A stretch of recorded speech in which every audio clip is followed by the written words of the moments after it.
Surat As-Sajdah ya Bu ya? Ayat berapa?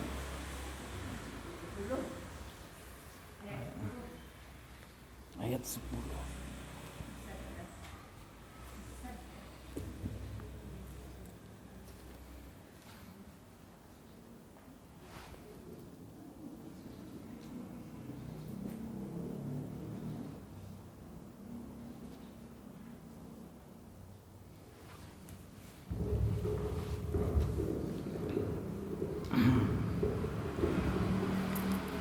Bismillahirrahmanirrahim. Assalamualaikum warahmatullahi wabarakatuh. Alhamdulillah rabbil alamin. Wassalatu wassalamu wa afdhalut taslimi ala rasulihil karim nabiyyina wa syafi'ina Muhammadin wa ala alihi wa sahbihi ajma'in. Allahumma alimna ma yanfa'una wanfa'na bima 'allamtana wa zidna 'ilman ya rabbal alamin. Rabbi shrah li sadri wa yassir li amri wahlul 'uqdatan min lisani yafqahu qawli, amma ba'du. Marilah kita mulai pengajian kita dengan baca basmalah. Bismillahirrahmanirrahim. Surat As-Sajdah ayat yang ke-10. Baik.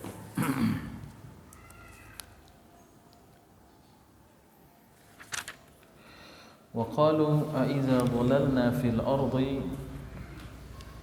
أإنا لفي خلق جديد بل هم بلقاء ربهم كافرون.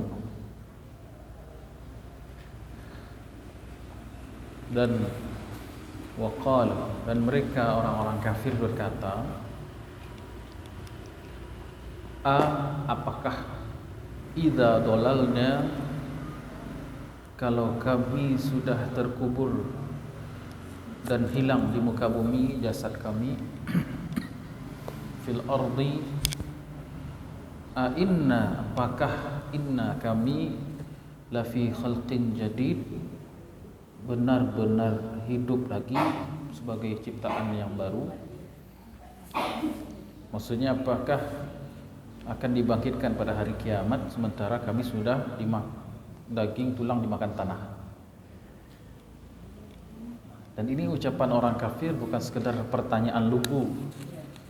Ini ucapan mengejek. Ini ucapan mengejek dari mereka yang tidak meyakini adanya hari berbangkit. Karena bagi orang kafir, hayatuna hayatud dunya, kehidupan kami ya kehidupan dunia. Tidak ada yang disebut dengan hari Yaumul Ba'ts, hari kebangkitan, Yaumul Hasyr, hari perkumpulan, Yaumul Hisab, Yaumul Mizan, Sirat, surga neraka, tak ada. Ini salah satu ucapan orang kafir yang direkod, yang dicatat oleh Allah Subhanahu wa taala, akan menjadi hujah, dalil yang akan memberatkan mereka pada hari kiamat. Ya, jadi kejutan nanti di hari kiamat. Di dunia mereka mengatakan, masa sih kita akan hidup lagi nanti di akhirat? Kiranya di Allah di akhirat. Dibacakan ayat ini lagi, akan menjadi pemberat bagi mereka. Jadi waqalu, orang-orang musyrikin ngomong di depan Nabi Muhammad SAW sambil membawa tulang belulang. Sambil membawa tulang belulang yang tersisa dari orang yang sudah puluhan tahun tahunan dikuburkan. Ya Muhammad, iza dhalalna fil ard, kalau kami nanti mati sama dengan tulang ini, hilang semua daging, kulit semua, bahkan tulang pun habis, apakah mungkin dikembalikan lagi dalam bentuk yang baru, dibangkitkan pada hari kiamat? Jadi ini adalah pengingkaran dari orang-orang kafir.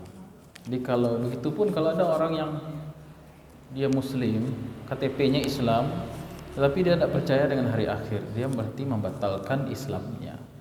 Akidahnya berarti akidah musyrikin. Baik. Jadi kalimat dhalalna dari kata dhalla, maknanya adalah menghilang. Dhallal ma'u fil laban idza dhahaba. Jika air masuk ke dalam susu, namanya dollal ma'u fil laban. Ada susu segaleh bu ya, atau satu pariwak gitu ya, susu atau santan. Masukkan air setengah gelas, nampak ada air setelah itu. Nah itu maksudnya dollal itu, dollal. Nah begitu juga manusia apabila masuk ke tanah jasadnya udah mati, seperti air yang dimasukkan ke dalam susu santan tadi. Lama-kelamaan dia akan hilang. Kecuali jasad para nabi dan rasul. Kalau jasad para nabi dan rasul tidak menghilang, dia tetap ada ya, tetap ada sampai hari kiamat.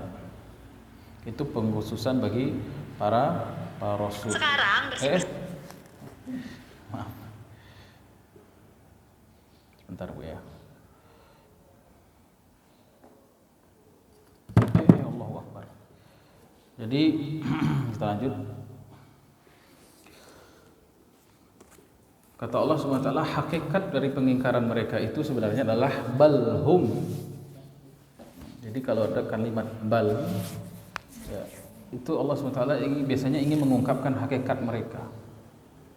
Bagaimana sejatinya pandangan mereka. Ya. Kata Allah, balhum biliqa'i rabbihim kafirun. Sebenarnya mereka kufur, tidak mau berjumpa dengan Allah Subhanahu Wa Taala. Ya. Baik.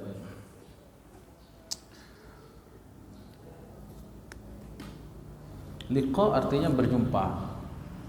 Balhum yaitu mereka orang-orang kafir, kafiruna biliqa'i rabbihim, itu maksudnya. Mereka itu menutup diri, mengingkari adanya pertemuan dengan Allah Subhanahu wa taala. Karena secara fitrah manusia itu ada iman dalam hatinya, ada fitrah untuk beragama, ya. Cuman karena nafsu, karena keinginan, karena ambisius dunia, itu jadi tertutup itu fitrah tadi itu. Akhirnya kebenaran itu ditolak. Software ketuhanan dalam diri seseorang tadi itu secara fitrah mereka itu sebenarnya rindu dengan Tuhannya. Mereka itu ingin berjumpa dengan Tuhannya.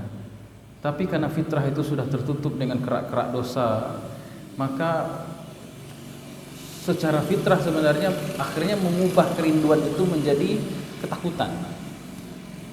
Ya.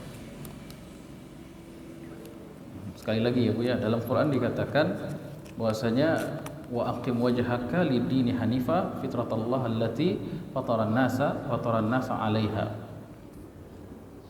Kata Allah, di dalam diri setiap insan, kan insan itu manusia, ada yang kafir, ada yang muslim, yang mukmin gitu kan. Setiap insan pada dasarnya dia punya fitrah. Apa itu fitrah? Bukan rasa. Kalau bahasa IT-nya semacam software. Ada sesuatu yang terinstal di kolbu setiap manusia itu, kesiapan untuk beriman kepada Allah, kesiapan untuk mencari kebenaran, kesiapan untuk mengenal Allah Subhanahu wa taala. Bisa tersalurkan itu, kesiapan itu kalau dia masuk Islam. Namun kesiapan atau fitrah itu tetap ada, cuman karena dia ada nafsu, kepentingan, dia tolak Islam. Akhirnya keinginan tadi itu berjumpa dengan Allah, mengenal Allah itu terpendam. Tapi kalau dia mau mati, dia akan ada ketakutan karena tidak bersiap dengan Allah Subhanahu wa taala. Tidak siap berjumpa dengan Allah. Ada rasa takut jadinya. Nah, itu maksudnya. Jadi Allah ingin mengungkap hakikat sebenarnya orang kafir itu, balhum biliqa'i rabbihim kafirun. Mereka itu akhirnya ketakutan. Karena dalam diri insan sebenarnya sudah ada fitrah tadi itu, atau software kesiapan untuk menerima agama.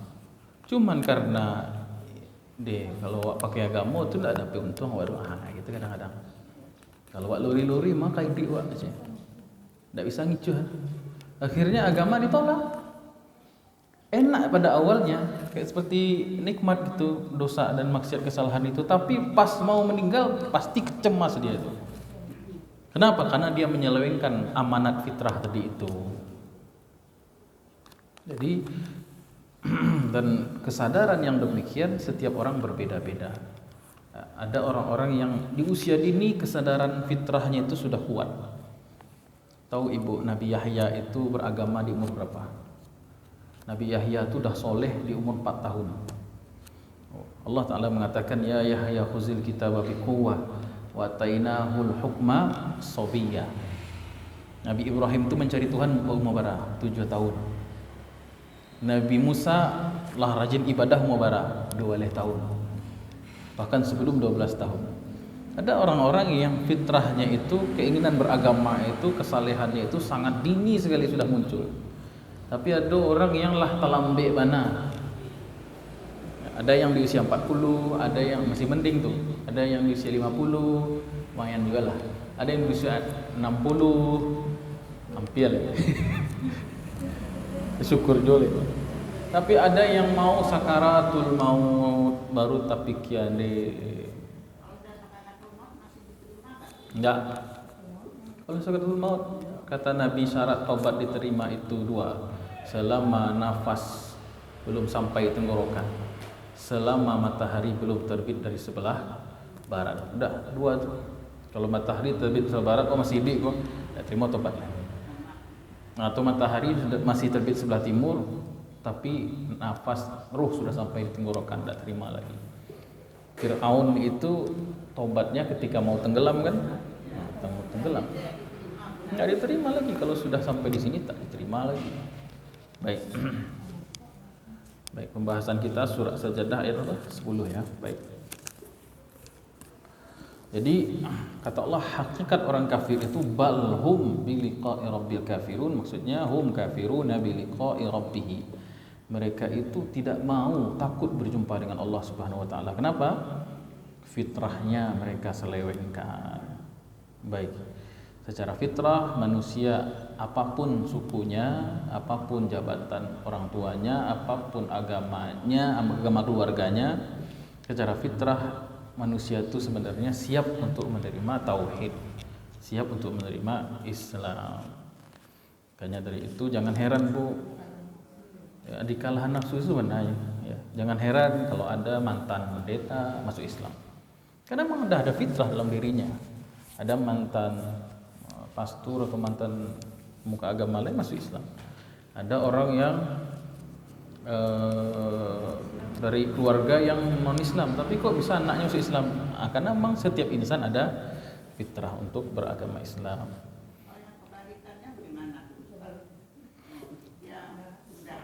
Oh, dia sudah Islam dari kecil. Berarti selama ini Islamnya formalitas. Ketika dia taat, ya berarti dia formalitas, taatkan di depan kita. Taatkan di depan kita, kita enggak tahu dosa di balik, enggak tahu kita hatinya bagaimana. Allah Maha Adil, ketika Allah tahu orang ini layak dikasih hidayah, Allah kasih hidayah. Allah tahu orang ini layak untuk dicabut hidayah daripadanya, dicabut sama Allah. Jadi kan agama ini bukan soal biasa rajin sholat, belum tentu.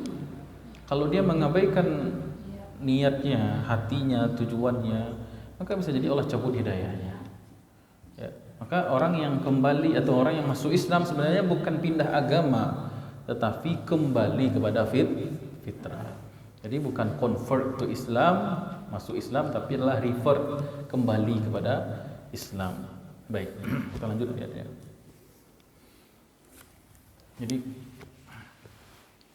kata Nabi SAW, man ahabba liqa Allahi ahabba Allahu liqa'ah.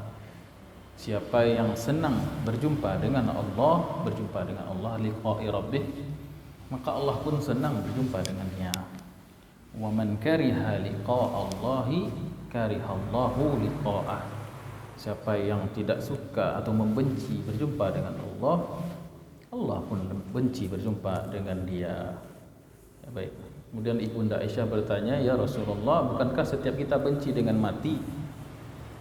Bukan begitu Aisyah, kata Rasul, tetapi ketika seorang muslim meninggal dunia, seorang mukmin meninggal dunia, Allah kirimkan malaikat yang mengabarkan, memberikan bisyarah, kabar gembira, sehingga mereka dipanggil, ya ayyatuhan nafsul mutmainnah, disediakan surganya, tenanglah jiwanya. Kemudian nahnu awliya'ukum fil hayati dunya, kami akan menemanimu di dunia sampai akhirat. La takhafu wa la tahzanu wa abshiru bil jannati allati kuntum tu'adun. Maka mereka menjadi ridho, malah ingin cepat kembali ke hadirat Allah. Maka Allah pun senang menyambutnya. Tapi bagi orang kafir yang dari dunia memang tidak mempersiapkan perjumpaan dengan Allah itu, maka itulah yang kematian yang buruk. Nauzubillah min dzalik. Makanya ayat ke-11 itu hubungan liqa, berjumpa dengan Allah, hubungannya mau tidak mau harus melalui yang namanya kematian. Jasad kita tidak sanggup untuk langsung liqa, berjumpa dengan Allah. Dunia bukan tempat berjumpa dengan Allah. Yang ingin berjumpa dengan Allah, ya mau tidak mau harus melewati pintu yang bernama maut, kematian. Baik orang yang akan masuk surga harus mati dulu, baik yang masuk neraka juga harus mati dulu. Kecuali Nabi Idris, ya. Nabi Idris tidak meninggal, beliau langsung ke langit. Nabi Idris tidak meninggal dulu, ya. Tapi Nabi Idris juga akan wafat pada hari kiamat. Tapi sunnatullah, siapapun agamanya, apapun agamanya, kalau baik dia penduduk surga bakal jadi penduduk surga atau penduduk neraka, dia harus menghadapi yang namanya al-maut. Pak, kenapa kita tuh masa takut? Padahal kita ingin bertemu dengan Allah. Suatu saat muncul ketakutan. Wajar. Takutnya itu kan takut apa dulu? Takutnya kan macam-macam.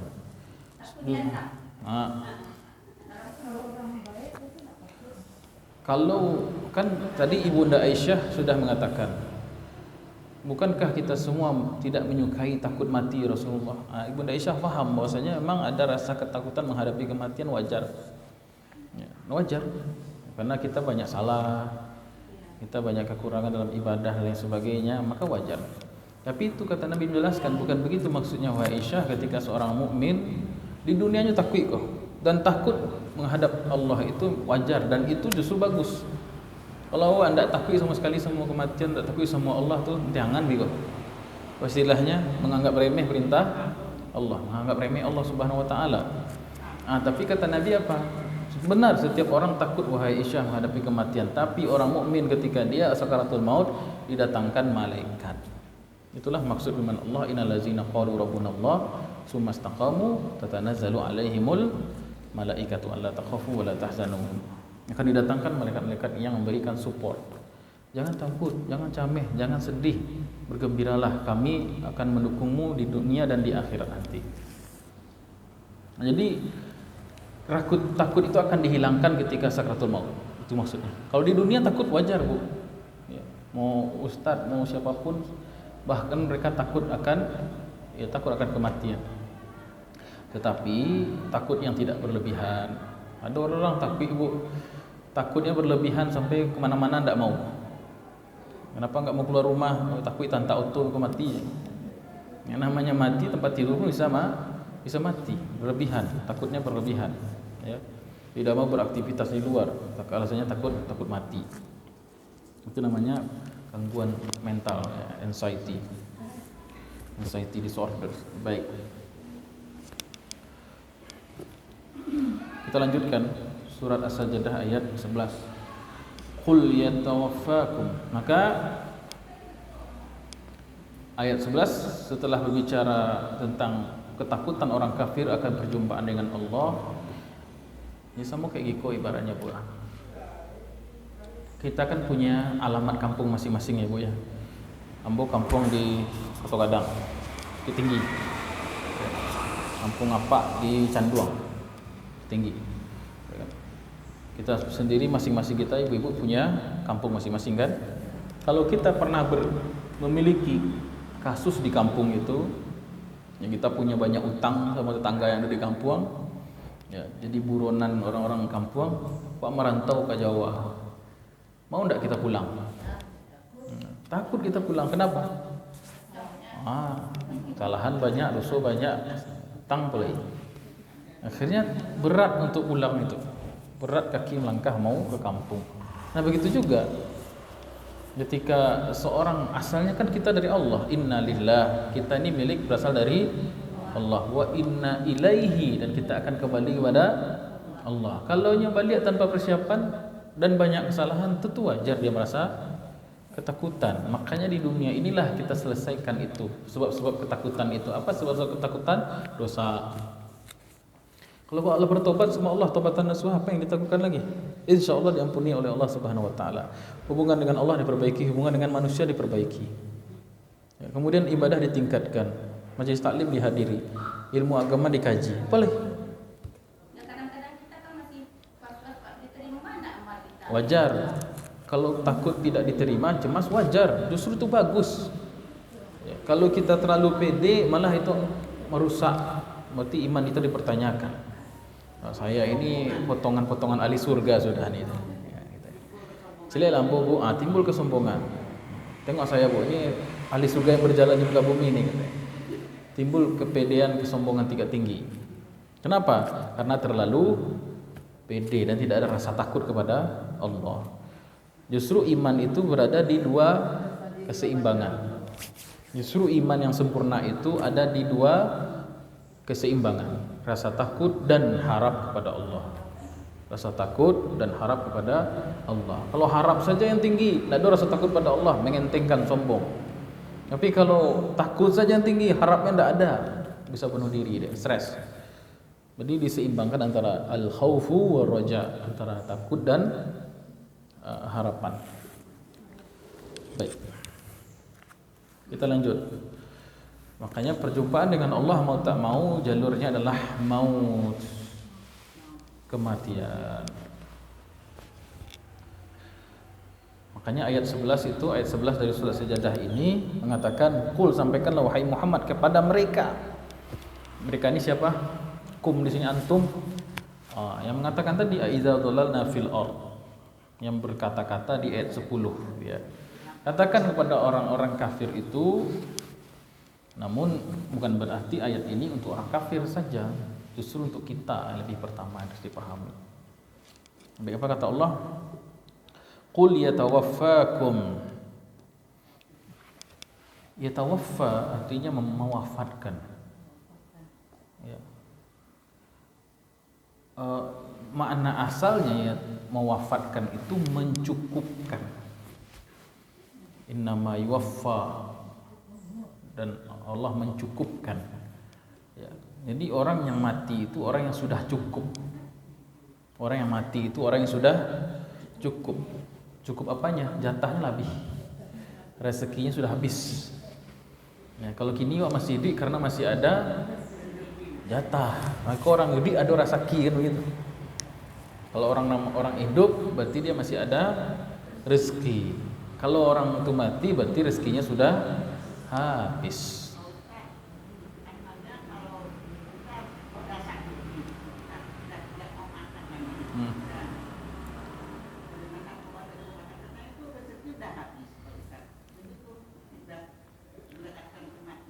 Enggak juga. Ada orang sedang lahap makan mati. Bukan patokan utama. Bukan patokan. Tapi kalau dikatakan berkurang rezeki kalau makan landak wasalero, emang karena enak makan itu termasuk rezeki. Ya. Kan kalau kita makan enak, alhamdulillah. Tapi kalau anda mulai makan tak doyan makan, makan itu kan simbol kehidupan. Boleh jadi itu pertanda memang dekat ajalnya, tapi bukan mutlak. Karena namanya maut sebenarnya rahasia Allah kan gitu. Ya. Orang yang makan yang tak enak, ada yang mati, ada yang makannya enak-enak, mati juga. Nah, kan gitu. Ada yang makan, ada yang mati sambil makan. Jadi itu bukan patokan. Ini camih lobuk nih, makan tak lama selera ni mati dia. Jadi tambah stres nanti tak mau makan benar. Makan saja bismillah. Ya. Bahkan kalau lagi stres bikin makanan yang namanya leru, ya kan Ibu ya. Terus kita semangat gitu. Enggak apa-apa. Ya, bermanfaatkan hal-hal yang mubah itu jauh lebih baik daripada melakukan hal yang makruh apalagi yang haram. Jadi bersenang-senang dengan yang mubah itu salah satu jalan keluar dari perkara yang haram. Baik, sampai mana tadi? Oh, yatawaffa. Yatawaffa secara bahasa artinya yang mencukupkanmu. Artinya orang yang mati itu orang yang sudah cukup, habis jatah rezekinya. Tapi konotasinya wafat itu al-wafah maknanya bukan cukup, tetapi wafat, mati gitu maksudnya. Ya. Dah cukup, umurnya habis gitu. Qul yatawaffakum, katakanlah wahai Muhammad, malaikat maut yang akan mematikan. Yang mana malaikat itu malakul maut ya. Kenapa bukan malaikat maut? Malaikat itu kata jamak. Malaikah itu kata jamak. Malaikat. Tunggalnya malak. Ya, makanya makanya Allah mengatakan malakul maut. Namun dalam Al-Qur'an kata malaikah bisa bermakna Jibril satu orang. Karena apa? Karena kata jamak bukan bermakna jamak saja, tetapi untuk kemuliaan, untuk menunjukkan orang itu mulia. Ya. Baik. Qul yatawaffakum malakul maut. Malaikat maut yang akan mematikanmu nanti, kata Allah. Yang mana yang matikan itu kan sebenarnya Allah, al-mutawaffi, Allah, al-mutawaffa makhluk. Namun ada malaikat yang Allah tugaskan. Yang ditugaskan itu yang disebut dengan kalimat allazi wukila bikum. Yang mana tugas mencabut nyawa itu Allah serahkan kepada malaikat maut. Sebagian ulama banyak yang menyebutkan nama malaikat maut itu adalah Izrail. Pakai ain ibu ya. Bukan. Pakai ain. Izrail. Nanti tertukar-tukar atau bolak-balik dengan Israel pula nanti. Bani Israel ini Izrail. Ada apa tulis enggak ada ya? Saya tuliskan. Ain, zai, ra, alif ya, lam. Izrail. Ain. Ya.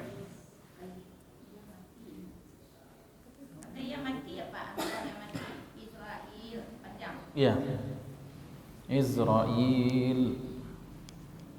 Baik. Allazi wukila bikum, yang mana Allah memerintahkan beliau Izrail malakul maut itu untuk mencabut nyawamu. Jadi ada sejarah kenapa malaikat maut itu dipilih menjadi malaikat maut. Sejarahnya itu Allah SWT menyuruh, tahu kisahnya? Oh ya, kemarin di ceramah itu ya.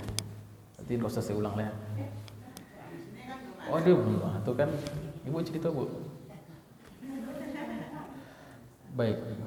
Allah SWT memerintahkan malaikat Jibril dalam riwayat untuk mengambil tanah-tanah bumi. Namun malaikat Jibril tidak mau, bukan enggak mau datang ke bumi, cuman bumi mengatakan a'udzubillahi minka. Karena bumi tahu bahwasanya tanahnya ini akan dijadikan manusia.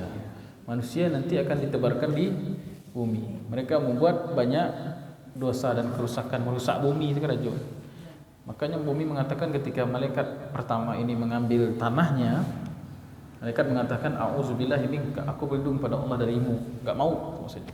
Jangan ambil tanahku, kata bumi. Maka malaikat itu pun balik. Ya Allah, bumi mau melaporkan dulu. Ya Allah, bumi tidak mau saya ambil tanah sebagian tanahnya. Sedikit aja sabarnya aku tanah ke bumi seketik lah pun. Gitu kan? Nanti Allah utus malaikat yang kedua, ya udah.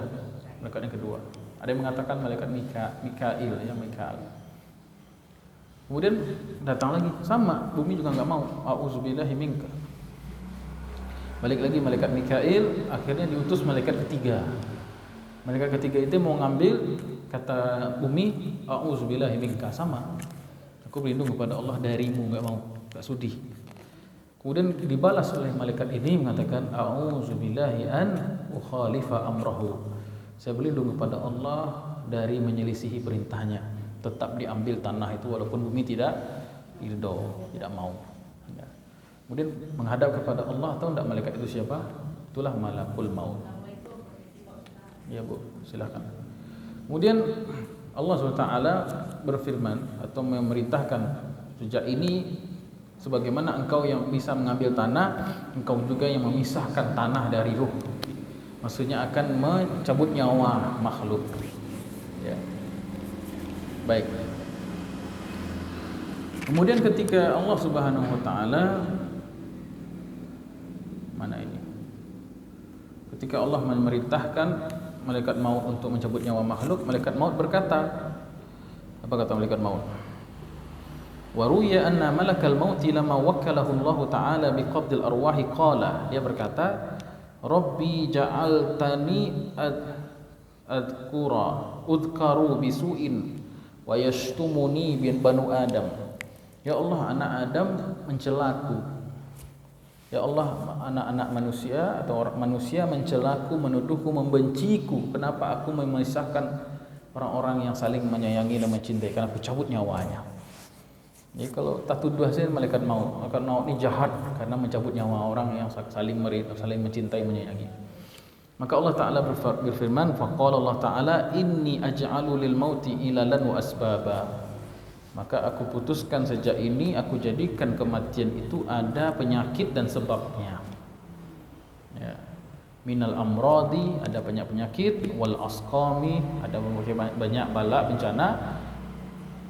Entah itu kecelakaan, entah itu bencana alam, galodo lah namanya, gempa, yansubunal mauta ilaiha, sehingga orang-orang menisbatkan kematian kepada penyakit itu atau bencana itu. Dia hanya mati. Kenapa dia meninggal? Oh, sakit diabetes. Padahal tidak ada hubungan diabetes sama mati loh. Ini berhubungan dalam logika kedokteran. Tapi pada hakikatnya orang mati itu karena sudah ada ajalnya dan sudah diperintahkan oleh Allah kepada malaikat maut, kan gitu. Cuman Allah ingin memenuhi permintaan malaikat maut untuk dibersihkan namanya, sehingga Allah menciptakan yang namanya penyakit, bencana, kecelakaan kerja, ya, penyebabnya. Baik. Fala yazkuruka ahadun illa bi khair, sehingga orang-orang tidak menyebut engkau kecuali yang baik-baik saja. Baik. Ya. Jadi setelah malaikat mau mencabut nyawa seorang, apa yang dilakukan lagi? Dipisahkan antara komponen jasad dan komponen roh. Rohnya diambil. Kemudian kemana lagi roh itu? Diserahkan kepada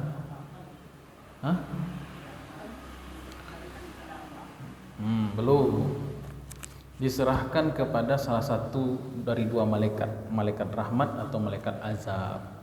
Kalau ruhnya orang beriman, malaikat rahmat, ya, serah terima tuh. Aku ruh ibu yang ngajin pengajian gua, itu kasih nih. Kalau ruhnya orang jahat, orang kafir, koruptor, itu dikasih ke malaikat azab. Malaikat azab diantarkan ke barzakh. Jadi barzakh nanti datang lagi dua malaikat mukar dan nakir, gitu seterusnya. Ya. Kalau dia gagal dari pertanyaan kubur, letakkan di sijil, di azab di situ. Tapi kalau dia berhasil dengan pertanyaan di kubur, dihantarkan ke malaikat rahmat kembali, dibawa ke iliyin di langit. Gitu ceritanya. Baik.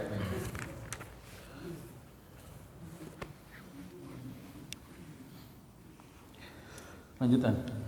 Jadi nama malaikatnya siapa Bu? Israil.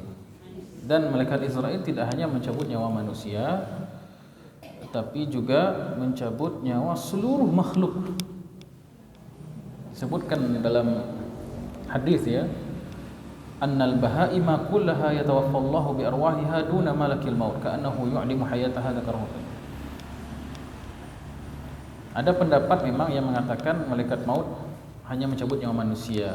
Tapi pendapat yang lebih tepat sebagaimana riwayat daripada Malik bin Anas. Jadi Imam Malik bin Anas, Imam Maliki pernah ditanya, "Wahai Imam, Aba Abdullah, al-Baraghis, kutu-kutu." Tahu kutu ya Bu ya? Kutu kecil, kutu anjing, kutu mana? Kutu anjing itu wahai Imam, Amalakul mauti yaqbidu arwahaha, malaikat maut juga mencabut nyawanya? Qala, Imam Malik berkata, fa atraqa malikun tawilan summa qala alaha nafs. Maka malaikat Imam Malik berkata, apakah dia punya nyawa? Qala na'am, ya, dia punya nyawa. Malakul mauti yaqbidu arwaha. Kalau begitu malaikat maut mencabut nyawanya juga. Allahu yatawaffal, sambil baca ayat Quran, Allahu yatawaffal anfus hina mautiha. Dan Allah mewafatkan jiwa-jiwa, nyawa-nyawa ketika dia mati. Ya. Sekarang bagaimana cara malaikat maut mencabut nyawa orang? Padahal di waktu yang sama lokasinya berbeda-beda. Baca itu, Bu. Detik ke buah atau menit kini wak mengecek ke buah lebar orang mati ke.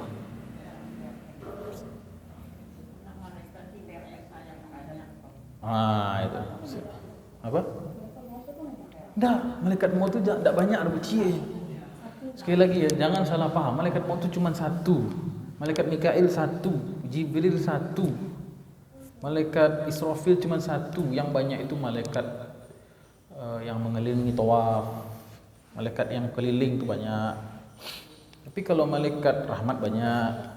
Tapi kalau malaikat yang 4 ini, ketua-ketua ini cuma satu-satunya.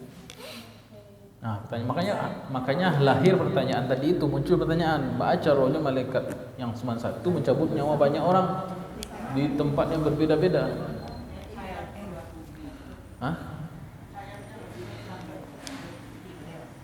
Ada analogi ulama yang mengatakan, di mana ya saya baca ya? Seperti ini.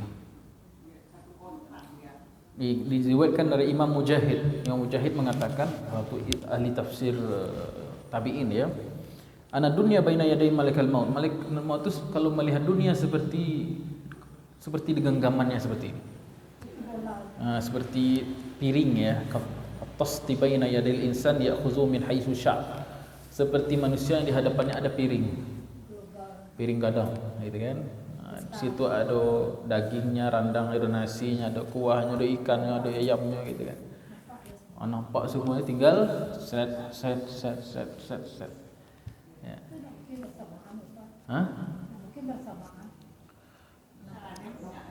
Ini kan analoginya Syekh Mujahid, Imam Mujahid. Mungkin bersamaan. Ya, mungkin tangan beliau banyak, Allahu a'lam. Tapi kalau saya lebih suka analogi seperti ini. Lampu banyak tak, Bu? Pasti cik mati sulah. Atau pilih mana kontaknya tu. Tek dalam waktu yang sangat singkat bersamaan bisa mati. Itu. Tapi itu kan logika. Kalau Allah sudah mengatakan bisa ya bisa. Ya, malaikat. Ini kita bicara bukan alam kita sebenarnya. Ini kan alam malaikat.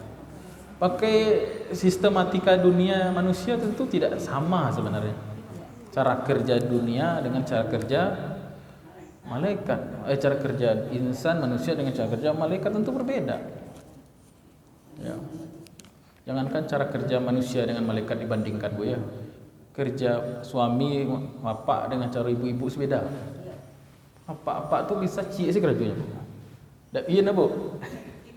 Tak, maksudnya kalau sedang ada yang dikeraja tu tak bisa enggak double-double dah gitu.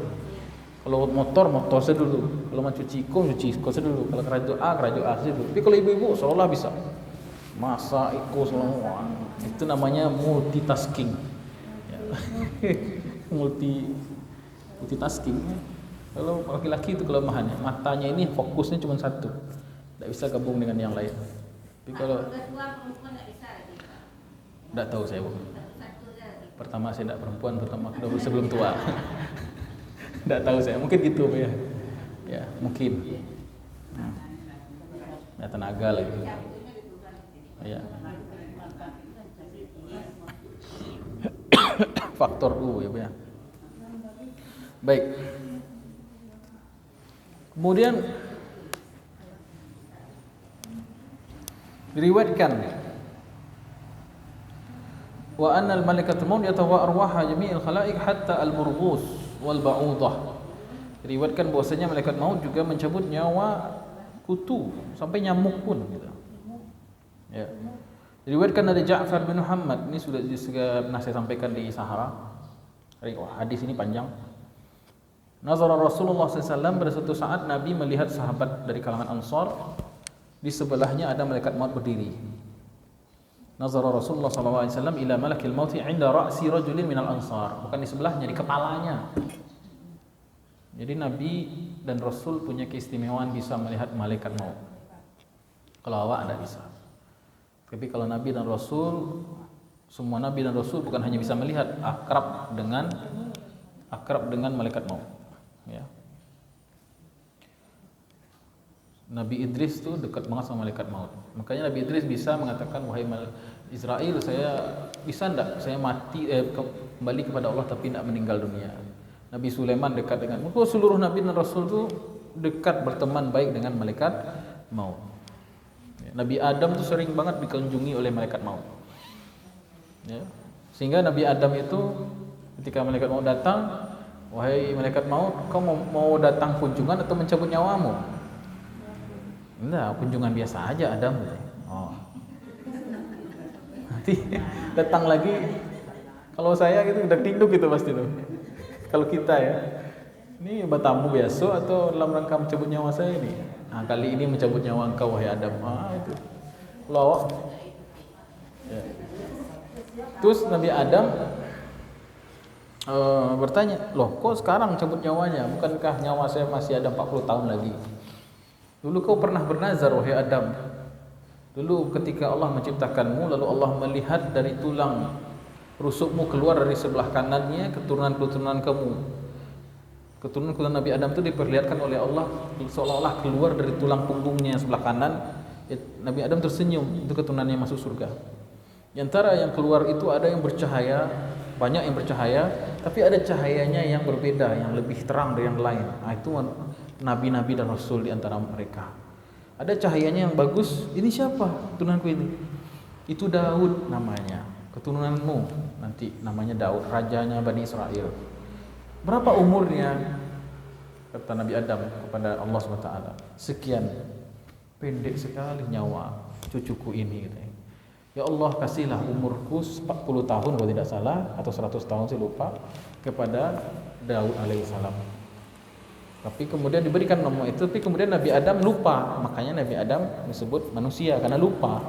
Lupa apa? Lupa bahwasanya pernah memberikan jatah umurnya kepada Daud alaihissalam. Ketika malaikat maut dikira berkunjung biasa karena Nabi Adam menyangka umurnya masih panjang. Dulu kamu pernah berjanji memberikan, menghibahkan umurmu kepada Nabi Daud. Sekarang udah waktunya. Nah, makanya wafatlah Nabi Adam waktu itu.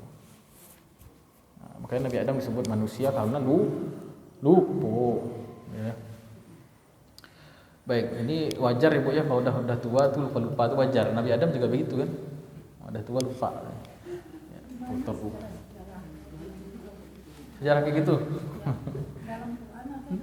Dalam tafsir. Tidak ada dalam Al-Quran.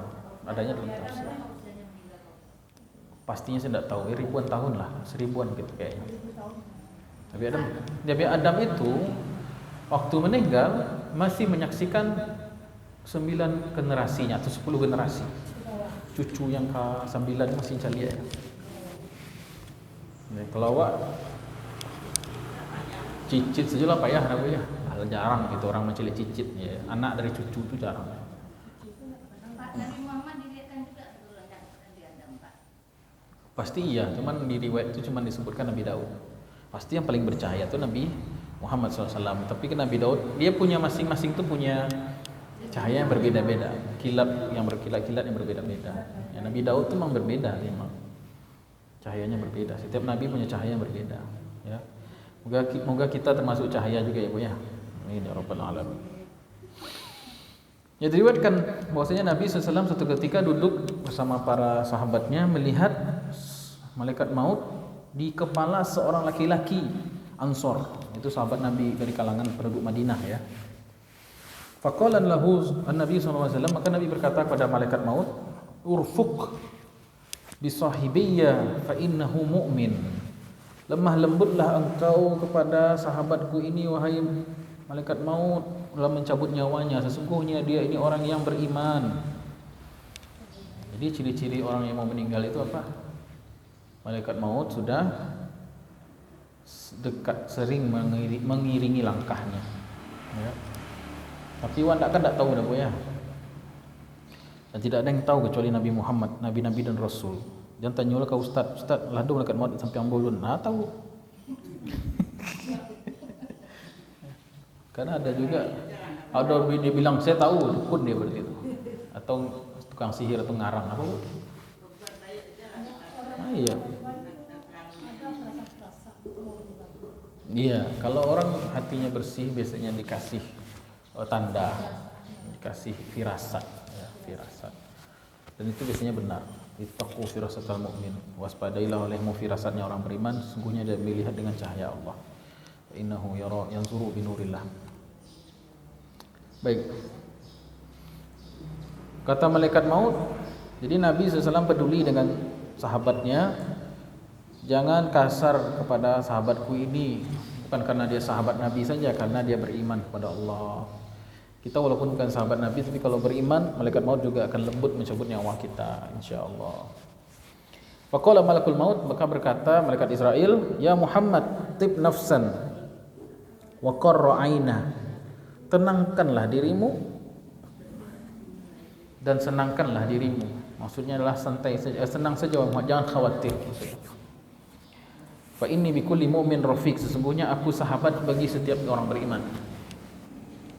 Sesungguhnya aku adalah sahabat bagi setiap orang beriman. Jadi mindsetnya Bu ya, setan itu musuh orang beriman. Sebagaimana setan musuh orang beriman, malaikat itu sahabat orang beriman. Jadi malaikat itu sahabat kita, termasuk malaikat maut. Bagaimana sahabatnya malaikat maut ke kita? Wa'lam annama min ahli baiti madarin wala sya'rin fi barri wal bar. Dimanapun orang beriman berada, tinggalnya di mana, mau di Padang, mau di Jawa, mau di Jakarta, mau di Los Angeles, mau di Mekah, dimanapun orang beriman, di lautan maupun di daratan, di kota maupun desa, illa wa ana atasaffahum fi kulli yawmin khamsa marrat. Aku selalu menyalami mereka setiap hari 5 kali. Berkali Bu? 5 kali disalami sama malaikat maut. Ya. Dan malaikat itu memang senang mendoakan dan menyalami orang beriman. Dekat malaikat maut saja, suruh malaikat malah. Duduk kita di masjid sekarang Bu, itu malaikat banyak mendoakan. Datang kita sebelum azan berkumandang atau duduk kita di antara azan dan iqamah, malaikat maut terus malaikat seluruhnya banyak yang mendoakan. Allahumma ighfir fulan, Allahumma arham fulan, Allahumma tub alaihi. Ya Allah ampuni si fulan, rahmati si fulan. Ya kita bersedekah, ya Allah gantilah sedekahnya, doa malaikat. Terutama sedekah pagi. Jika kita berziarah kepada teman yang sakit atau takziah, malaikat juga datang ribuan jumlahnya mengiringi, mendoakan orang yang bertakziah atau orang yang mengunjungi orang sakit. Ketika kita datang kepada orang miskin, akan datang juga para malaikat banyak. Ketika kita fi sabilillah, berangkat umrah, berangkat haji, maka ada ketenangan karena diiringi oleh malaikat. Kumpul di masjid membaca Al-Quran, datang malaikat. Maka dalam hadis dikatakan kan tidak berkumpul orang-orang, la yatama'u qaumun fi baitin min buyutillah, tidak berkumpul banyak orang di masjid rumahnya Allah SWT, yatluna kitaballah, membaca Al-Quran, wa yatadarasuna bainahum, dan saling belajar, illa kecuali Allah turunkan nazalat alaihimus sakinah, turunkan ketenangan, wa haffat alaihimul malaikah, dan malaikat berkumpul menemani mereka. Ya.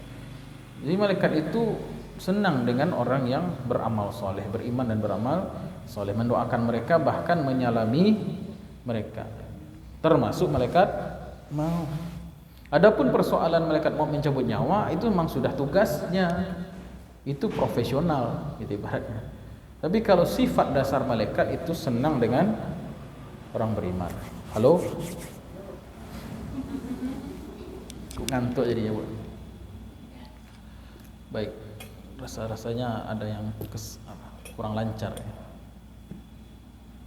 Kemudian kita lanjutkan hadisnya. Jadi tidak ada manusia mukmin dimanapun di dunia ini kecuali aku menyalami mereka setiap hari 5 kali. Berkata Ja'far bin Ali, telah sampai riwayat kepadaku bahwasanya malaikat itu menyalami 5 kali itu di waktu-waktu solat. Dulu jamaah bertanya kamu, Ustaz, tadi mau mendengar pengajian Ustaz, awak disalami malaikat 5 kali sehari. Pas bidonya tuh Ustaz. Nah, bilu itu Ustaz. Nanti kalau saya kasih tahu Bapak nak ke masjid nanti. Tak ada yang tahu, Allahu alam. Mungkin ketika kita salam kali, Allahu alam enggak tahu. Saya pun enggak tahu. Cuman begitu saja hadisnya. Makanya itu disebut orang yang rajin memandangkan Al-Quran itu di rumahnya itu diberkahi. Berarti setiap baca Al-Quran itu datang. Iya. Ya, ada seorang sahabat baca Quran asik sekali. Suaranya memang merdu gitu kan. Kalau tidak salah Abu Asy'ari atau siapa gitu. Baca Quran dia sendiri gitu kan. Baca Quran di luar rumah gitu. Tiba-tiba di atas kepalanya banyak sekali kayak awan gitu. Banyak sekali awan kumpul. Melihat ketakutan dia. Lari dia masuk ke rumah. Besoknya dikabarkan kepada Rasulullah, "Ya Rasulullah, saya kemarin baca Quran. Tapi kemudian banyak sekali melihat sesuatu di atas kepala saya. Berkumpul itu banyak kayak awan gitu."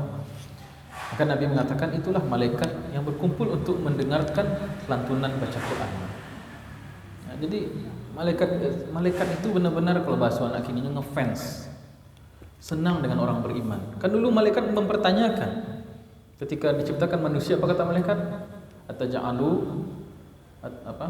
Wa idz qala rabbuka lil malaikati inni ja'ilun fil ardi khalifah qalu ataja'alu fiha may yufsidu fiha wa yasfiku dima. Ya Allah, Engkau mau menciptakan khalifah, orang yang akan mengurus bumi, nanti mereka akan berbuat kerusakan, bertumpah darah, membunuh-bunuh. Ini a'lamu ma la ta'lamun. Kalian tidak tahu hikmahnya kenapa Aku ciptakan manusia. Yaitu akan ada tafsirnya di Ibnu Katsir itu kata Imam Ibnu Katsir, akan Allah ciptakan hamba-hamba yang ikhlas beribadah kepada Allah meskipun tidak melihat Allah sebagaimana malaikat melihat Allah beribadah. Jadi malaikat kan awalnya mungkin agak meragukan gitu.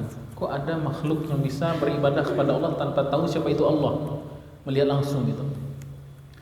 Ketika mereka mempertanyakan itu, Allah ciptakan hidayah, Allah ciptakan agama, fitrah dalam hati orang manusia, maka mereka beribadah bil ghaib, beribadah tanpa melihat Allah secara syahadah. Maka malaikat menjadi kagum, ini yang kita cari-cari gitu. Dipanggil bukan hanya kumpul, Bu. Kata malaikat dalam riwayat, kumpul sini, ini yang kita cari nih. Orang-orang yang kita dulu tanyakan, mana anak Adam itu? Ini dia yang kita cari. Baik. Tuh, kalau orang beriman beramal soleh, maka malaikat pun salut dengan dia. Tapi kalau orang tidak beriman beramal soleh, kafir, lebih hina daripada binatang, kan begitu. Jadi manusia ini unik ya Bu ya. Dia dalam posisi netral, ibaratnya di tengah.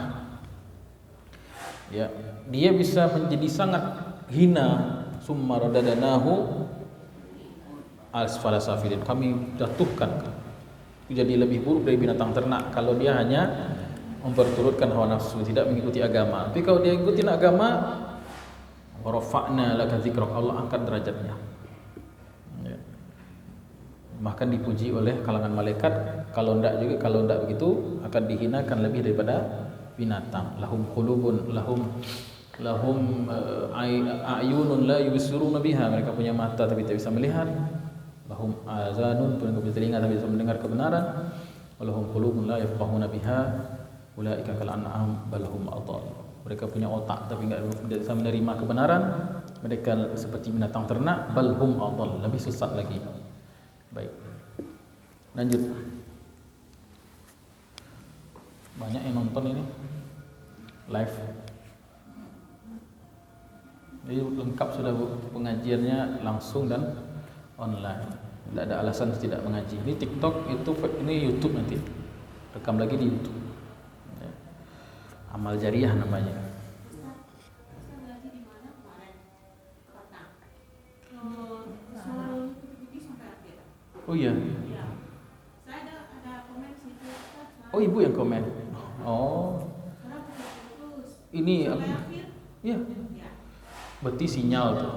Sinyal. Saya ulang malam hari saya ulang lagi. Bentar ya.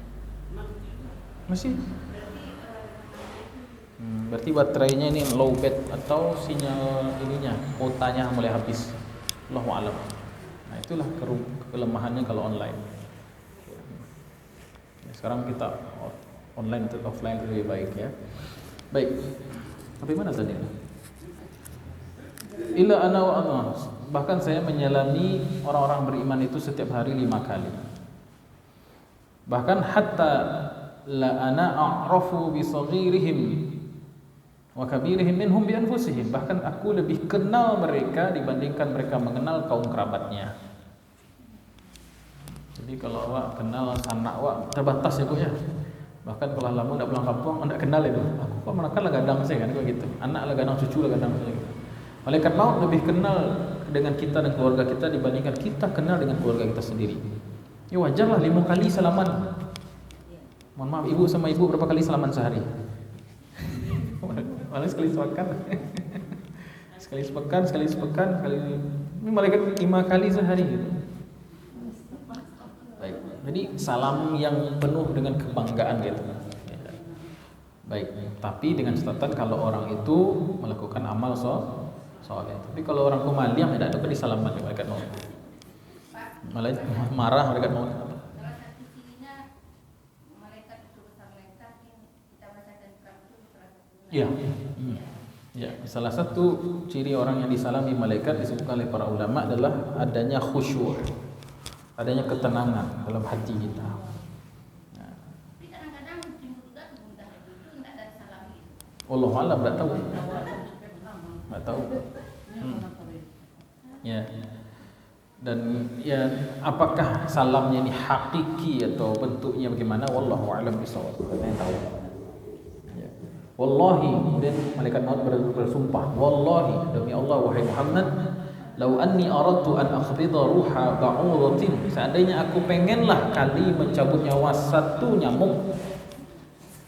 Seandainya aku berkeinginan mencabut nyawa satu nyamuk, jangankan nyawa manusia, nyawa nyamuk saja walaupun saya pengen sekali mencabutnya, ma qadartu ala zalik, saya tidak akan mampu hatta yakunallahu wal amiru biqabdiha, sampai ada turun surat SK dari Allah Subhanahu wa taala.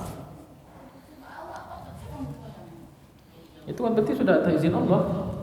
Kan sudah yang terjadi berarti sudah takdir Allah. Itu Bu. Cuman wasilahnya nyamuk itu mati lewat tangan ibu ini. Itu wasilahnya begitu. Wasilahnya berarti kita.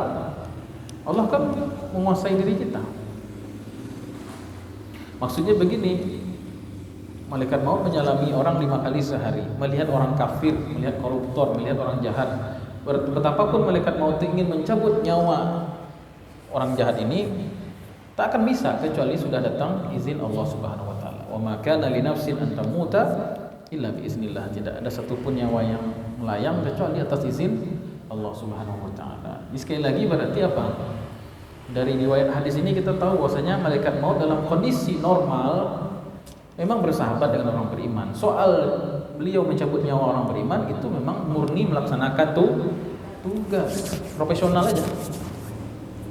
Baik, jadi tidak ada tendensi. Maksudnya mencabut nyawa malaikat maut itu bukan mencabut nyawa karena perasaan atau kebencian atau kecintaan dia kepada seorang. Ya, ini presiden ini apa ini gitu kan? Ngatilah dia tak patah ni wai. Tak bisa. Ini presiden Konoha ya bukan presiden. Nah, ini pejabat korum tak tahu diri ini secabut nyawanya pun tak bisa. Malaikat maut tidak bisa mencabut atau membiarkan nyawa orang berdasarkan keinginan. Tak ada. Ma qadartu ala zalik, saya tidak mampu. Ya. Baik.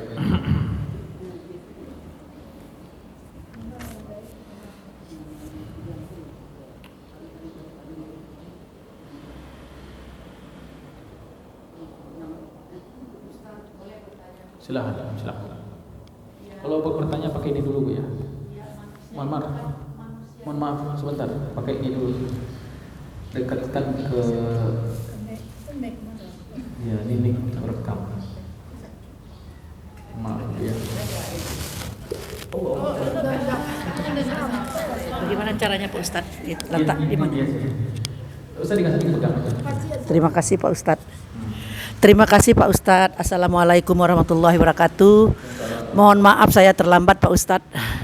Ibu-ibu yang dimuliakan Allah pagi ini. Saya perkenalkan dulu Pak Ustadz, saya Ibu Nilda dari Bypass depan TVRI.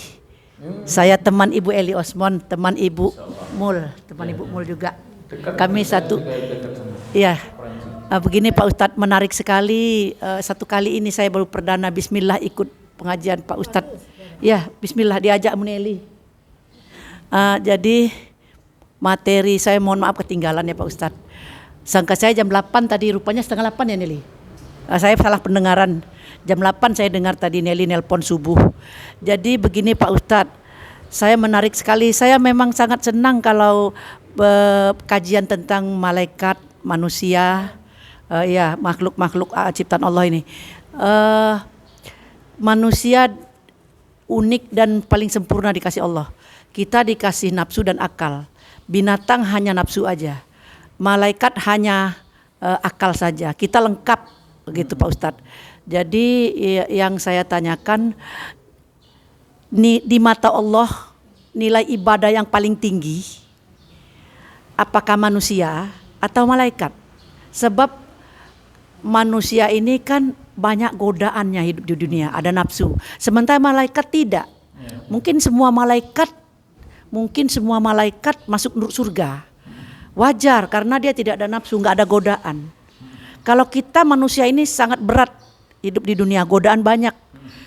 Kalau nggak kuat iman, tentu terjerumus masuk neraka. Jadi itu aja pertanyaan saya Pak Ustadz. Mana di mata Allah nilai yang paling sempurna, yang paling tinggi derajat nilai ibadahnya? Apakah manusia atau malaikat? Terima kasih. Assalamualaikum warahmatullahi wabarakatuh. Baik, para ulama tidak pernah atau berhati-hati dalam membahas mana yang lebih mulia, malaikat atau manusia. Para ulama itu berhati-hati membahas soal ini. Karena kalau kita main klaim manusia lebih hebat ibadah daripada malaikat, manusia lebih mulia daripada malaikat, ini mirip 11-12 juga dengan iblis itu. Iblis itu kan sombong. Jadi biarlah kemuliaan itu Allah saja menentukan. Tapi kita cuma bisa bilang ada sisi kelebihannya manusia dibandingkan malaikat. Karena malaikat beribadah di atas usaha yang berat. Manusia itu beribadah dengan melawan nafsunya. 2 rakaatnya itu walaupun 2 rakaat tetapi ibadahnya itu bil ghaib, tidak melihat Allah. Kalau malaikat kan alamnya alam syahadah, melihat Allah. Kalau kita beribadah dengan bil ghaib, makanya ibadah bil ghaib itu lebih berat dan lebih besar pahalanya dibandingkan ibadah bisyahadah. Allah Ta'ala firman, innal ladzina yakhshawna rabbahum bil ghaibi lahum maghfiratun wa ajrun kabir. Adapun orang yang takut kepada Allah sementara dia tidak melihat Allah, bil ghaib ibadahnya, mereka mendapatkan ampunan dan pahala yang besar. Kenapa? Karena kalau bil ghaibi tidak melihat Allah akan menentukan keikhlasan seseorang. Nah, kalau nampak di muka mantu mertua sholat buat Allah, wah itu semakin ada amalan. Atau di samping beribadah karena ada pejabat, ada pimpinan itu kan. Jadi tapi kenapa orang bisa bergetar seperti itu kalau tidak ada yang melihatnya? Itu kan istimewa. Itu yang dimaksud. Tapi kalau kita itu secara teknis logikanya seperti itu, kita hanya menyampaikan logika dan hikmah. Tapi kalau kita mengaku kita lebih mulia daripada mereka, waduh, sombong jadinya. Dan kita juga nggak tahu apakah selesai kita husnul khatimah atau tidak, tahu kan? Tapi malaikat sudah jelas tuh, di dalam Quran sudah dikatakan la ya'sunallah, mereka tidak pernah sedetik pun bermaksiat pada Allah, malaikat. Wa yaf'aluna ma yumarun, dan mereka melakukan 100% perintah Allah. Berapa kemuliaan malaikat itu? Ibadahnya dari dia diciptakan sampai mati malaikat ibadah saja. Ya, itu ibadah malaikat. Enggak bandingkan diri Allah. Jadi para ulama sendiri tidak berani mengatakan kita lebih mulia dari malaikat. Para ulama ada ya yang ilmunya, hafalan Quran, hadisnya ibadahnya dibandingkan kita awam biasa saja, tidak berani gitu, apalagi kita. Ya. Tapi kita bisa menangkap hikmah tadi itu boleh-boleh saja. Berharap pahala dari Allah silahkan. Tapi jangan sampai main klaim ana khairun minhu, saya lebih baik daripada dia. Kita manusia lebih baik daripada malaikat. Oh, apa bedanya kita dengan iblis yang mengatakan ana khairun minhu, saya lebih baik daripada Adam. Khalaqtahu min nar, khalaqtani min nar, wa khalaqtahu min tin. Kau ciptakan aku dari api, sementara dia dari tanah. Bukan itu sifat. Kemuliaan itu bukan diklaim. Kemuliaan yang sejati itu bukan di mulut, tapi kemuliaan sejati itu ada pada penilaian Allah. Nah itu salah. Kalau orang mengklaim-klaim. Tapi kalau disebut Muhammad, mana yang lebih mulia daripada malaikat? Jelas Nabi Muhammad SAW. Itu sudah sepakat seluruh ulama itu. Tapi kita tidak mengatakan manusia biasa macam kita lebih mulia daripada malaikat. Tetapi Nabi Muhammad jelas lebih mulia daripada makhluk manapun di dunia, di alam semesta ini. Baik, dan kita husnuzon kepada Allah dari situ. Allah pilih orang makhluk yang paling mulia di sisinya itu dari kalangan kita manusia, itu Muhammad SAW. Nah, kita husnuzon jadi bahwasanya kita diciptakan untuk satu kemuliaan, bukan kesia-siaan. Baik. Ini soal rasa ini agak sensitif ini, ngomongnya harus hati-hati. Baik, ada lagi pertanyaan? Bagus pertanyaannya. Selanjutnya, silakan. Kalau mau bertanya pakai ini. Dijalankan saja, tidak didengar nanti. Kasihan. Tidak, taruh aja di meja, cukup kok, dia lagi main buka. Tidak usah dipasang di bibir juga, tidak usah.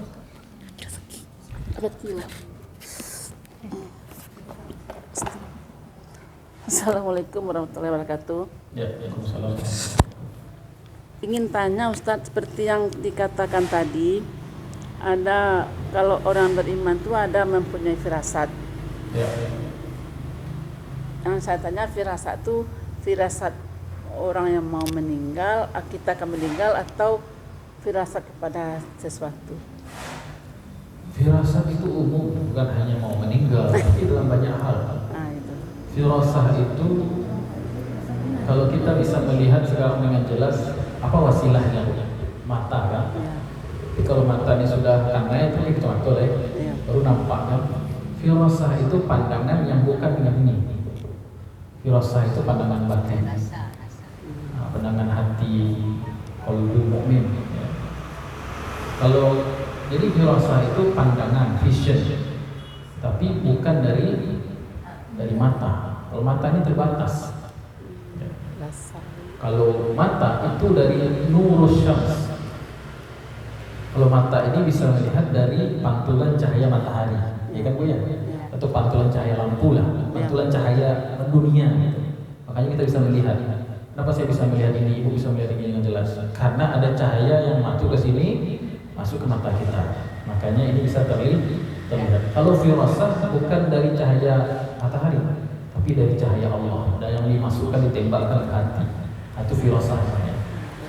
Nah, makanya rasa. ada orang yang bisa melihat sesuatu di luar dimensi materi. Dia tahu itu. Maksudnya ntar lagi dia meninggal, ntar lagi dia punya firasat, maksudnya ada sesuatu yang tidak beres. Itu ada. Itu bukan planning, itu bukan soal perdukunan ya. Beda dengan dukun, itu memang ada. Bukan indigo juga. Bukan indigo. Ya, boleh jadi itu. Ya. Ya ada itu. Ya ada itu terjadi. Itu termasuk bagian dari bab karomah, ya, kemudian seorang mukmin. Jadi dia bisa melihat itu. Melihat. Tapi itu bukan sesuatu yang pengalaman iman yang tidak bagus diceritakan. Harus hitam atau sendiri-sendiri. Ya, kalau boleh itu ceritakan pada orang-orang dekat saja, orang terpercaya. Tapi kalau pada kita obrol itu, wah saya ini wali, saya ini orang kasih Allah, saya ini bisa melihat ini segala macam. Itu dukun ini. Ada. Itu dukun lah. Ini tinggi sekali dari dukun. Pokoknya kalau sudah masuk cinta dunia, cinta kemasyhuran, cinta keterkenalan, sudah jadi dukun ini. Ya, boleh jadi itu bukan cahaya Allah yang Allah tembakkan di hati, tapi adalah bisikan iblis. Setan darinya. Baik. Ya, makasih Ustaz.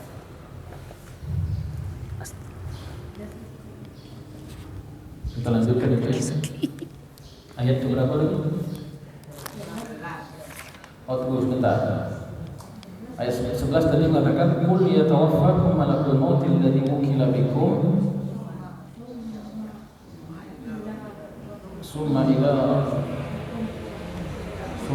rabbikum turja'un. Baik. Apa tujuan malaikat mewafatkan kita?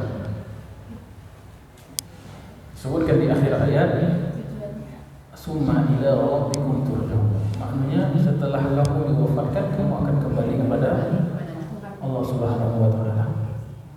Maksudnya adalah summa turja'una ila rabbikum. Kamu akan kembali kepada Allah. Nah, kembali kepada Allah. Kalau ayatnya berkaitan tentang orang kafir, maksudnya kalian akan diazab. Jadi qul yatawaffakum malakul maut.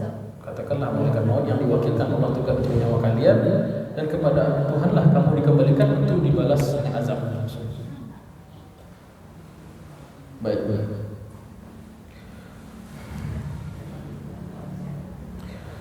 Makanya ketika ada orang meninggal, kita katakan inna lillahi wa inna ilaihi raji'un. Kita ini milik Allah dan kembali kepada Allah. Baik. Jadi kalau kembali kepada Allah, ayat yang bicara tentang orang beriman, berarti Allah akan balas dengan surga dan rahmatnya. Baik. Sebagaimana firman Allah, ya ayyuhan nafsul mutmainnah irji'i, kembalilah kamu. Irji'i ila rabbiki radiyatan mardiyatan, gitu kan? Disuruh kembali untuk apa? Ya, tadi orang yang pulang kampung tadi itu kecil, keluarganya di kampung, pulanglah Bu, pulanglah Pak, pulang berjela-jela kampung karena dia tidak ada masalah dan dia orang yang sukses, pulang dengan baik, tidak ada beban dah, senang dia pulang. Nah, tapi kalau dia ada masalah, utang banyak, problem banyak, apa orang kampung, baliklah kampung. Nah, maksudnya apa itu? Nah, suruh pulang kampung untuk diselesaikan masalah bayar utang dan itu. Baik. Lanjut. Makanya disebutkan dalam ayat berikutnya apa? Ayat 12. Walau tara seandainya engkau wahai Muhammad melihat ketika al-mujrimun, orang-orang yang salah, orang-orang yang melakukan kejahatan, mujrimun, nakasa, itu artinya menundukkan ru'us kepala, menundukkan kepala mereka inda rabbihim, ketika berjumpa dengan Allah SWT, ya, menundukkan kepala. Jadi disebut nakisu ru'usihim, atau di ayat yang lain wujuhu yawma idzin khasyah, wajahnya tertunduk. Nah, ini pulang kampung kalau tidak bawa oleh-oleh, banyak utang, banyak masalah, mundur telah ketangkep. Ya. Walau tara, seandainya kau melihat wahai Muhammad ketika orang-orang berdosa itu, Allah tidak mengatakan al-kafirun, ya. Allah mengatakan mujrimun. Kalau al-kafirun, apa beda dengan mujrimun? Orang kafir belum tentu mati dalam keadaan kufur, bisa jadi dia masuk Islam. Al-kafirun ayatnya saya boleh jadi umum buat orang-orang kafir saja, tapi di sini dikatakan al-mujrimun, setiap orang yang bawa kesalahan di hari akhir pasti tertunduk. Bahkan ada ulama yang mengatakan bahkan ada orang yang sudah bertobat, tobatan nasuha, tapi dia melakukan satu dosa, nanti di akhir dia tunduk juga. Malu. Jangankan kita, nabi-nabi pun malu berjumpa dengan Allah ketika dimintai syafaat. Wahai Musa, kasihlah kami syafaat di hadapan Tuhan. Kata Musa, saya malu, saya pernah membunuh orang tanpa sengaja. Nabi saja masih merasa bersalah di akhirat, meskipun dia sudah diampuni oleh Allah. Allah mengatakan, "Faghfaralah," Allah telah mengampuni Musa. Apalagi orang Islam biasa, dia punya banyak salah, sudah bertobat masih mundur itu. Sebagaimana disebutkan sebagian ulama, orang yang berzina, tobat dia masuk surga, tapi masuk surganya sambil menunduk. tidak dengan cara menegakkan kepalanya. Kenapa? Karena malu. Ya.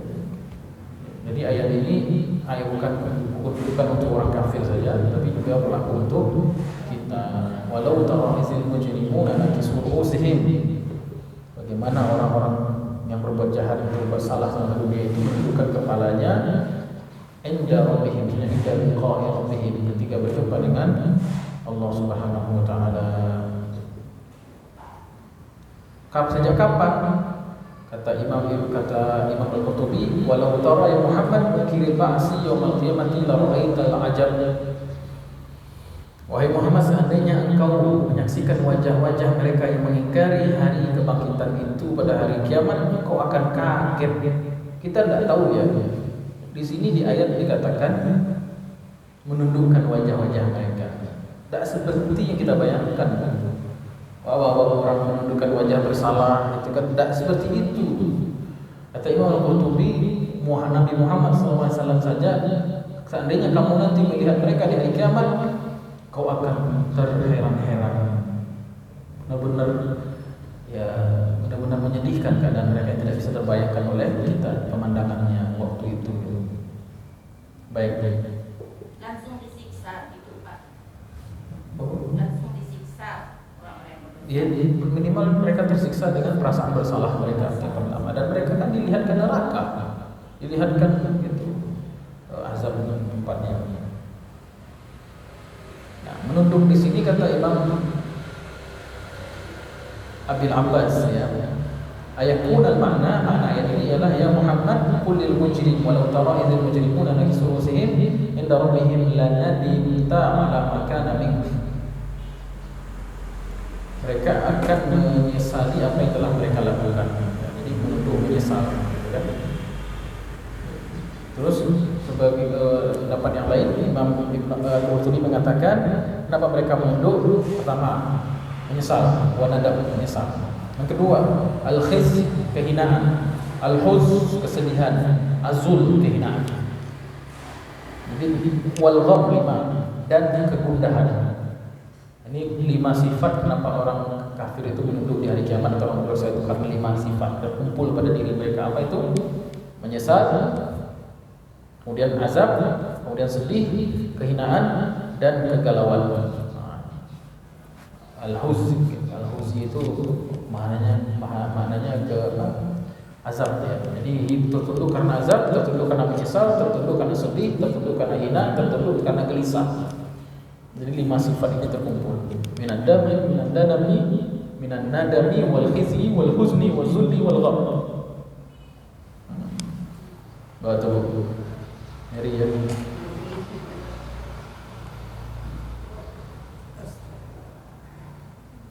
Kalau ada orang tubi-tubi masalahnya tuh yang uang habis, istri sakit, anak baru meninggal.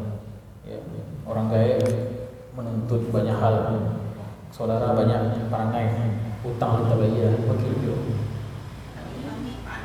Nah itu masalah dunia baru, dan masalah dunia ini tidak bisa dibandingkan sedetik pun dengan lautan masalah di akhirat. Mana bentuk penyesalan orang mengerikan. Baik.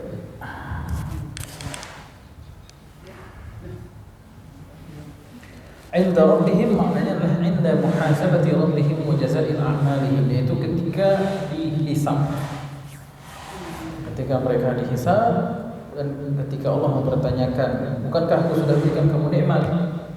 Jadi dicecar. Bukankah aku sudah berikan kamu umur? Bukankah aku sudah berikan kamu kesehatan? Sudahkah aku berikan kamu jabatan?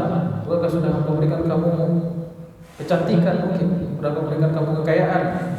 Bukankah sudah banyak guru agama di tempatmu? Bukankah sudah banyak Al-Quran yang tercetak bagus? Bukankah sudah saya kasih uang, waktu, semacam itu? Tapi yang bisa dilakukan cuma 2 saja. Dia yang menyesal karena tidak mengaji, tidak sholat, tidak semacam. Wa haula wala quwwata illa billah. Amat aku yang mati Pak. Baik. Makanya setelahnya ada jawab apa itu? Rabbana, yang keluar dari mulut mereka cuma ini. Rabbana. Kala itu barulah mereka memanggil Allah Rabbana.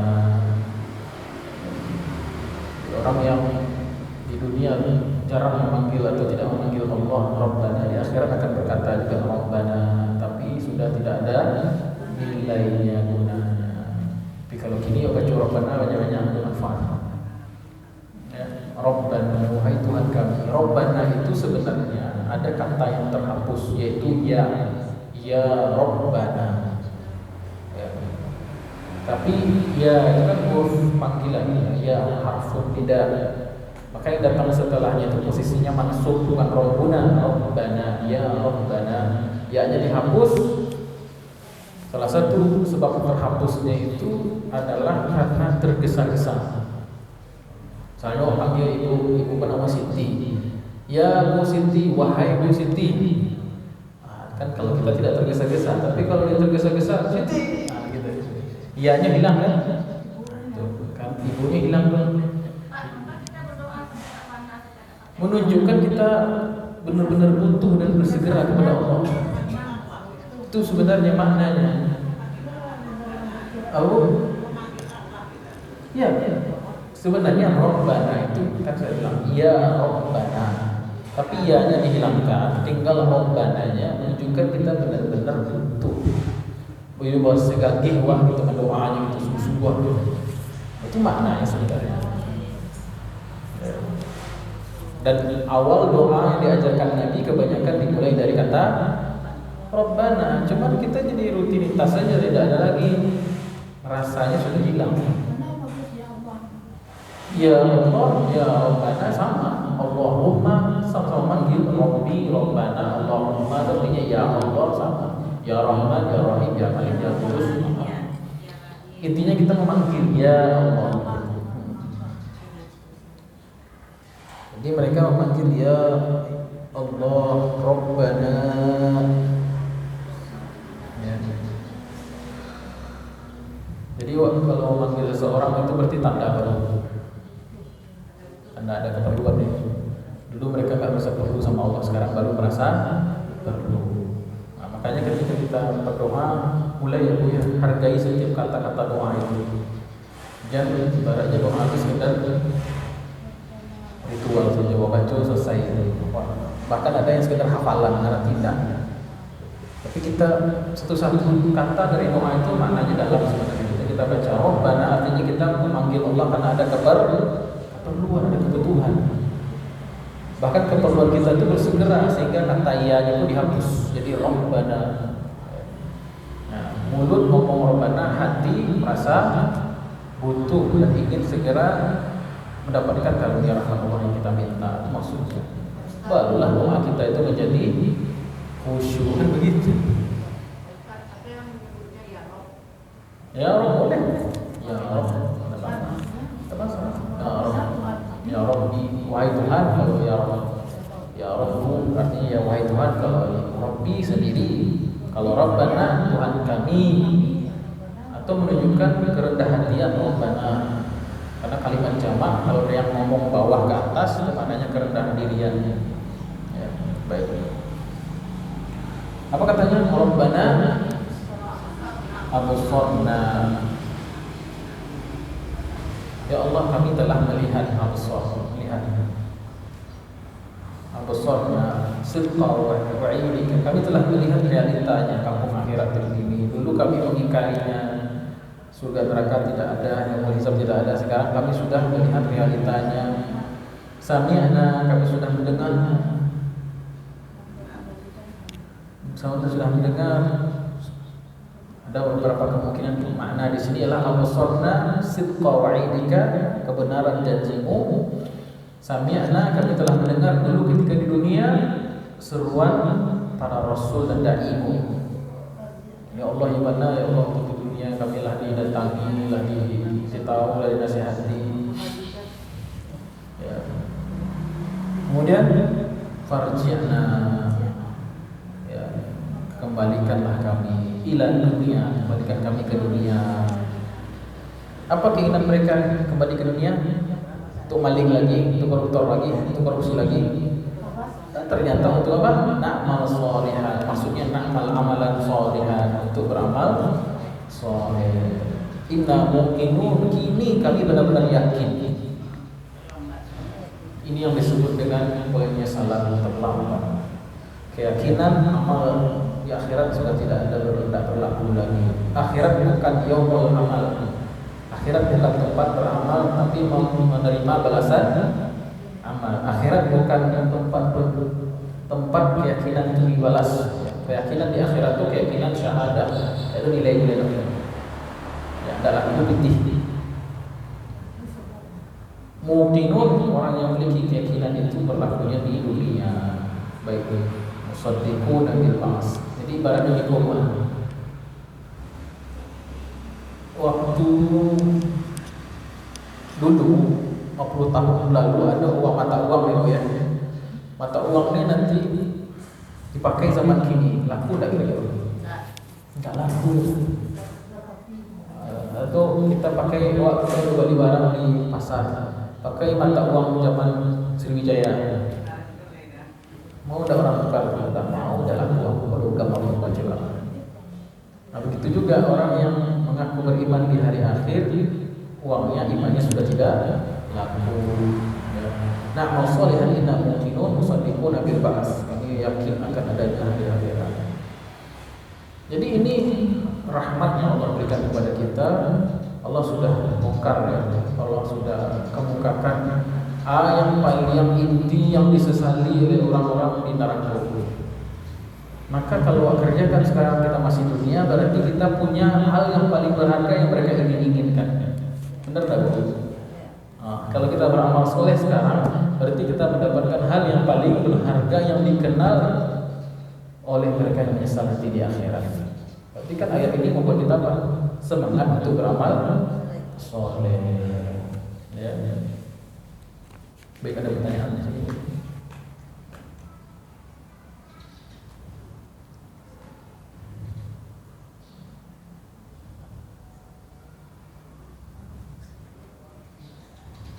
Ada pertanyaan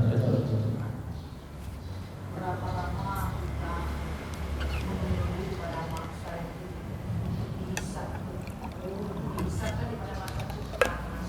Berapa lama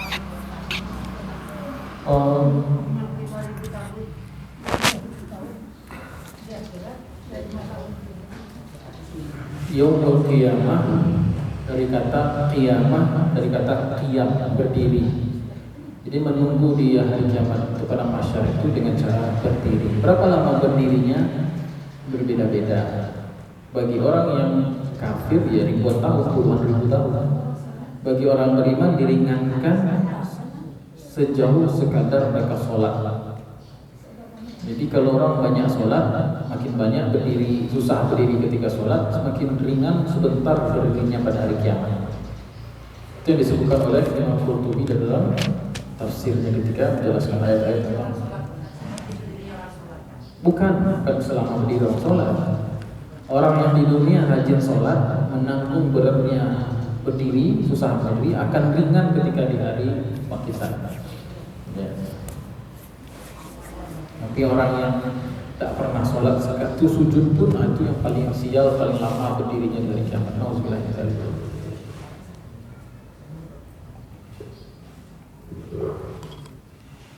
Ada pertanyaan lagi? Ya silakan. Pakai ini Bu. Maaf. Atau malu bertanya langsung boleh ditulis di kertas. Ada yang malu-malu Bu.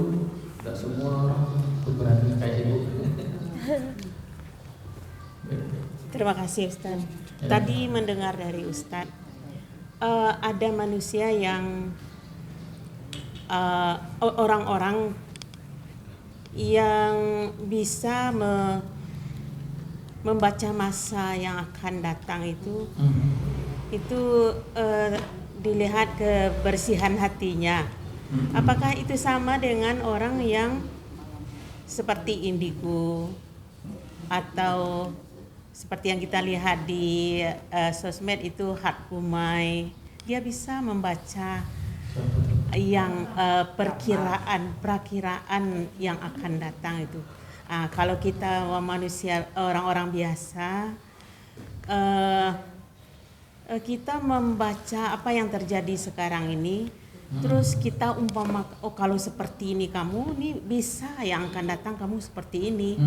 Kebetulan benar itu apa yang dikatakan itu. Apakah itu orang tersebut kebersihan hatinya itu yang Ustadz bilang tadi itu menurut hadis atau bagaimana? Terima kasih Ustadz. Menurut hadis, Rasulullah SAW bersabda, "Istaqu firasatal mu'min fa innahu yanzuru bi nurillah." Hati-hatilah kamu akan firasat seorang mukmin, sesungguhnya dia melihat dengan cahaya Allah. Hadis. Oh, hadis. Cuman kalau disamakan dengan indigo tidak sama. Oh, tidak sama. Tidak sama, ya.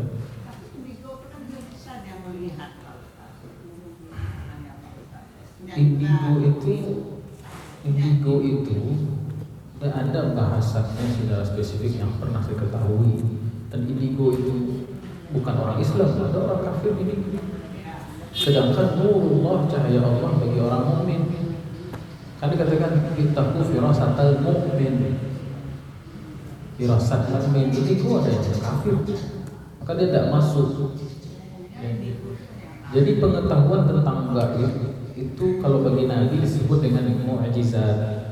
Ya, kalau di Nabi Yusuf ketika dia bercerita, saya melihat saya menenteng roti kepala, saya mengerah anggur. Tanya satu lagi, kata Nabi Yusuf, kamu bakal disalib mati, dimakan kepalamu dari atas oleh burung bangkai.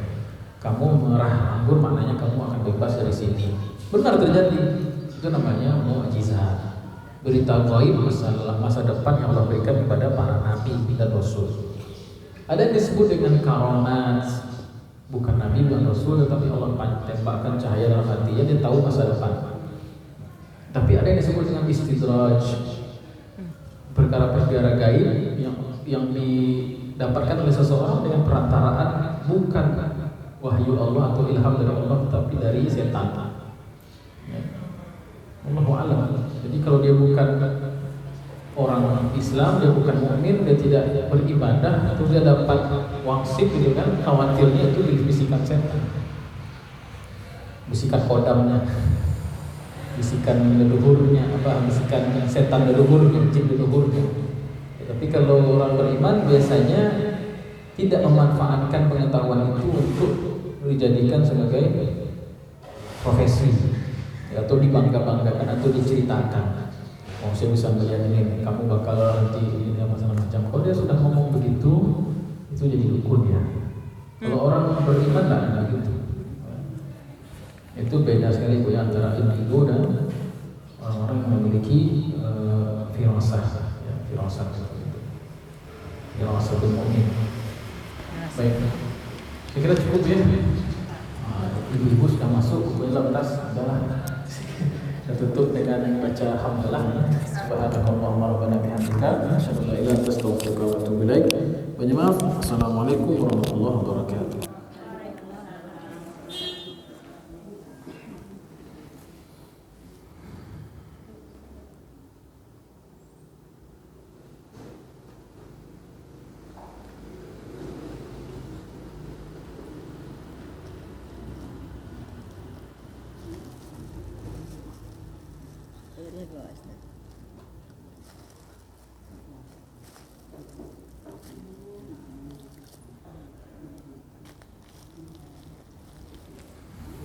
Kasih Bu. Udah. Alhamdulillah.